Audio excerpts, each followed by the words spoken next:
Hello again, groovy guys and groovy gals. It's Barry with Barry's 8-Track and Classic Car Radio Repair with yet another customer's unit to demonstrate before we ship her back. This is out of a 1970 Mustang sent in by Mike from, looks like a Bossier City, Louisiana. I don't get many jobs from Louisiana, so this is quite an honor for me. And this is it was originally an AM 8-track. It's now an AM FM 8-track with Bluetooth and also my super cool little input-output box that you may not be able to see the lettering on it, but this has your line inputs right there. It has your left and right, front and rear line outputs in case you want to run the unit through an external amplifier, and then of course it also has a subwoofer output.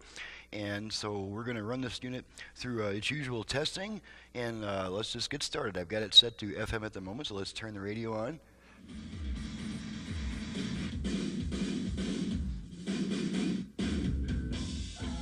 Okay, we're just going to run it all the way down the dial and make sure we pick up a good 25 or 30 FM stations. First thing. That sounded, it slowed everything down.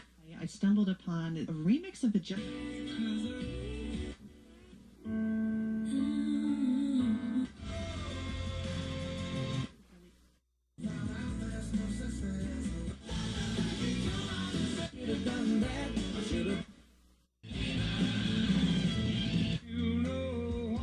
There's 10.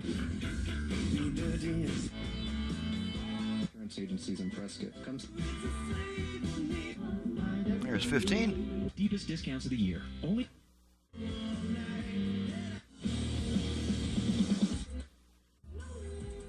Song after God had part.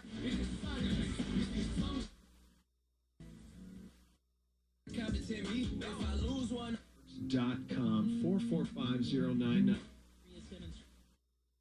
Why don't you talk about the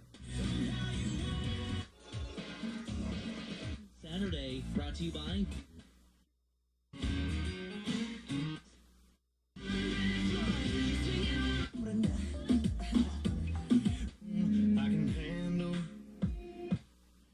Okay, so that's about 30, pretty much the average. And so we're going to switch it to AM now, and the way that we do that on a radio that does not have an AM FM switch, we just turn it off and then right back on within about half a second. So here we go, off, on. And now we're on AM, should be picking up something around 1400. Or you can choose best mortgage. There's one, and here comes another one. And then one more about the middle of the dial. But if you'd like, you can still your favorite KQNA talk program. Okay, so there's the AM operation. Let's see, let's switch it back to FM to test some of the other functions here. And just for fun, I do have all 5 push buttons preset to FM stations, so we'll just run through all those. What's interesting is that a lot Make sure that still works. Make sure that works.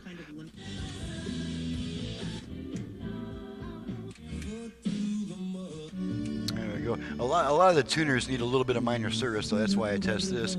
Okay, we're going to test the original balance control. Let's bring our output level meters into the picture, just like that. And we're going to rotate our balance control to the left, the original factory balance control.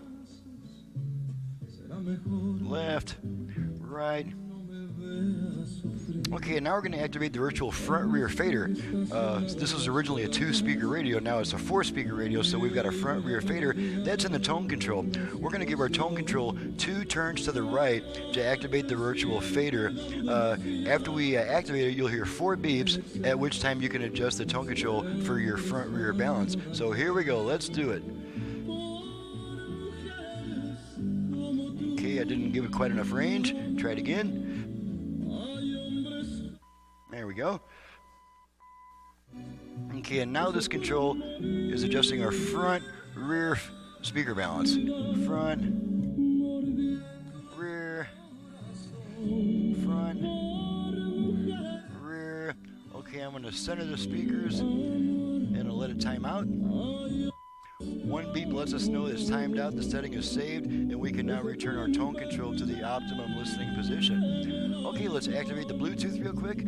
We do that by giving the volume control 2 turns in the direction of higher volume, so let's activate it. We should hear a female voice coming on saying, Bluetooth ready to pair. So here we go.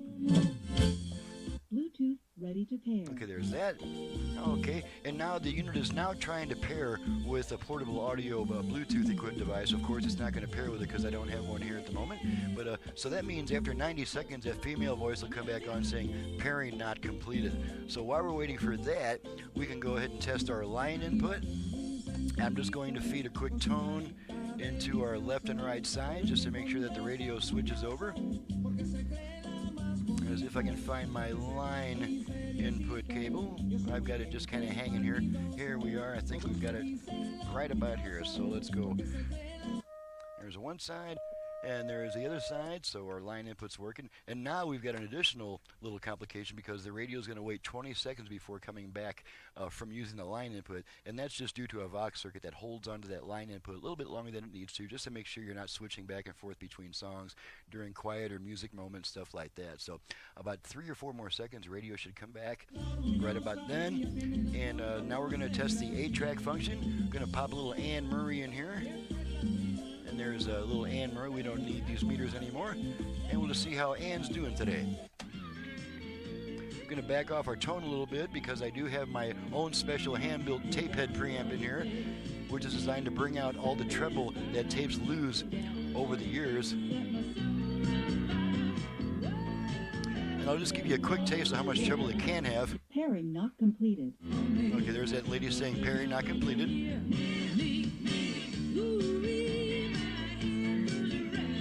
That's how bright it can be. This is a relatively newer tape, so we can back this tone control off for a warmer 8-track sound. Okay, let's switch tracks a bunch of times.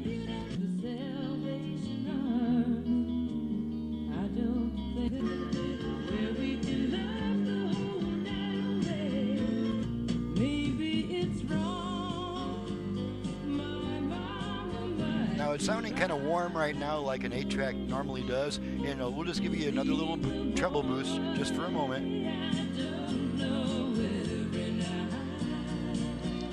And the older tapes are going to need that extra treble boost.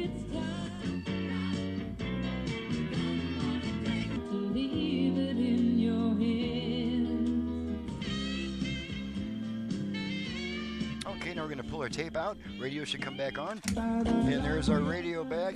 That completes the testing process. Everything is working properly, and I'm ready to get to work on the next job.